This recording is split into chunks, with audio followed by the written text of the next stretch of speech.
नमस्कार प्यारे साथियों, ज्ञान विचार कहानी चैनल में आपका स्वागत है।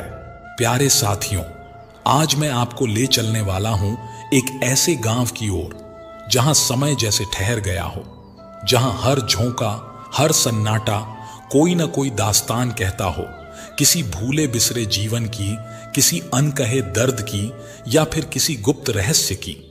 तो चलिए बिना देरी किए आज की कहानी शुरू करते हैं। बहुत समय पहले की बात है। गांव के अंतिम छोर पर एक टूटी फूटी झोपड़ी खड़ी थी, जैसे अपने ही समय से जूझती हुई, अकेली, खामोश। उसी झोपड़ी में रहती थी एक मां और उसकी जवान बेटी। मां का नाम था गायत्री और बेटी थी पार्वती। गायत्री विधवा थी और पार्वती अब तक अविवाहित। दोनों मां बेटी किसी से कुछ नहीं मांगती थी। पार्वती सुबह बाग से पत्तियां बटोर लाती और गायत्री भाड़ में आग झोंक कर दिन भर कुछ न कुछ पकाने की जुगत करती। कभी कभार इतना अन्न मिल जाता कि भूख मिट जाए। यही उनका जीवन था, सादा, शांत, लेकिन भीतर से कहीं ना कहीं असामान्य और रहस्यमय। गांव में सब देखते थे कि गायत्री कोई काम नहीं करती, न ही कोई आय का जरिया है उनके पास। फिर भी मां बेटी भूखी नहीं रहती, कभी किसी के सामने हाथ नहीं फैलाती। लोगों के मन में सवाल उठने लगे थे, आखिर यह गुजर बसर कैसे हो रहा है? क्या कोई छिपी बात है? क्या इस स्त्री की कोई गुप्त कमाई है? धीरे धीरे यह संदेह गांव के हर घर में फैल गया और फिर तो जैसे पार्वती की किस्मत ही थम गई। उसकी सगाई की बात कई बार चली, पर कभी किसी ने हां नहीं की। हर जगह यही चर्चा होती, इतनी सुंदर लड़की, फिर भी कोई क्यों नहीं लेता इसे घर?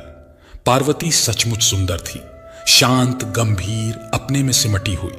उसे कभी किसी ने कुएं पर हंसते देखा, न खेतों में सहेलियों संग खेलते।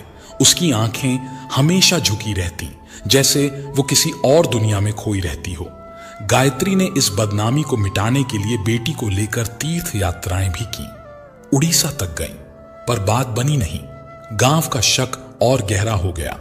इतनी सती कोई युवती हो ही नहीं सकती, लोग कहते। दिन बीतते गए, गायत्री की चिंता गहराती गई और पार्वती की सुंदरता दिन ब दिन खिलती गई, जैसे किसी तूफान से पहले का सन्नाटा। इसी बीच एक दिन गांव में एक परदेशी आया, थका, भूखा, कलकत्ता की ओर नौकरी की तलाश में निकला हुआ।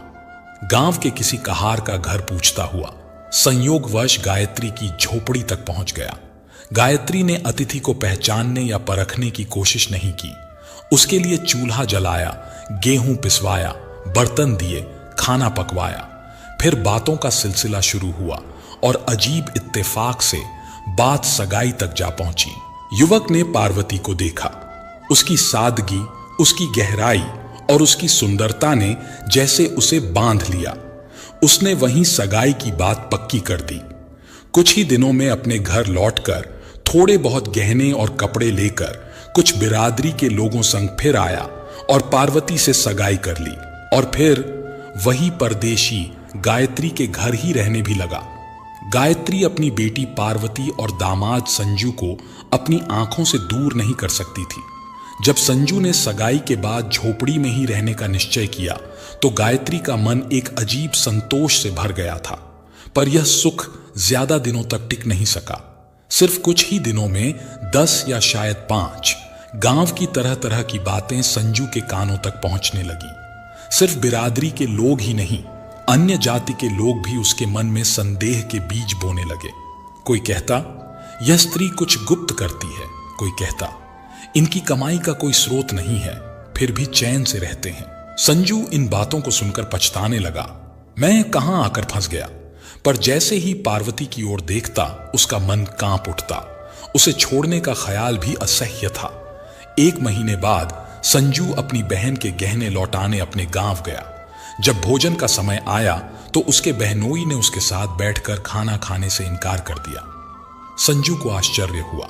उसने पूछा, तुम क्यों नहीं खाते मेरे साथ? बहनोई ने टालते हुए कहा, तुम खा लो, मैं बाद में खा लूंगा। संजू ने फिर जोर देकर पूछा, बात क्या है? तुम मुझसे परहेज क्यों कर रहे हो? तब बहनोई ने स्पष्ट कहा, जब तक पंचायत ना हो जाए मैं तुम्हारे साथ कैसे खा सकता हूं? तुमने बिना बिरादरी की इजाजत के नागाछा जाकर एक हरजाई लड़की से सगाई कर ली। क्या किसी से पूछा? संजू का मन टूट गया। वह चौके से उठ गया, अपनी मिर्जाई पहन ली और उसी रात ससुराल लौट आया। लेकिन बिना किसी को कुछ बताए, बिना किसी से कुछ कहे, पार्वती को नींद में ही छोड़कर कहीं चला गया। पार्वती को कुछ पता न चला, वह नींद में थी। उसे आभास भी नहीं था कि वह रत्न जो उसने कठिन तपस्या से पाया था, अब उसे चुपचाप छोड़कर जा चुका है। साल बीत गए, लेकिन संजू का कोई समाचार न आया, न कोई चिट्ठी, न कोई संदेश।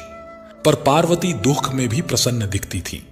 वह मांग में सिंदूर भरती, रंग बिरंगे कपड़े पहनती और होठों पर लाली लगाती। ऐसा लगता मानो वह अपने भीतर किसी अदृश्य शक्ति से बंधी हो। संजू भजनों की एक पुरानी किताब छोड़ गया था, जिसे पार्वती बड़े मन से पढ़ती और गुनगुनाती।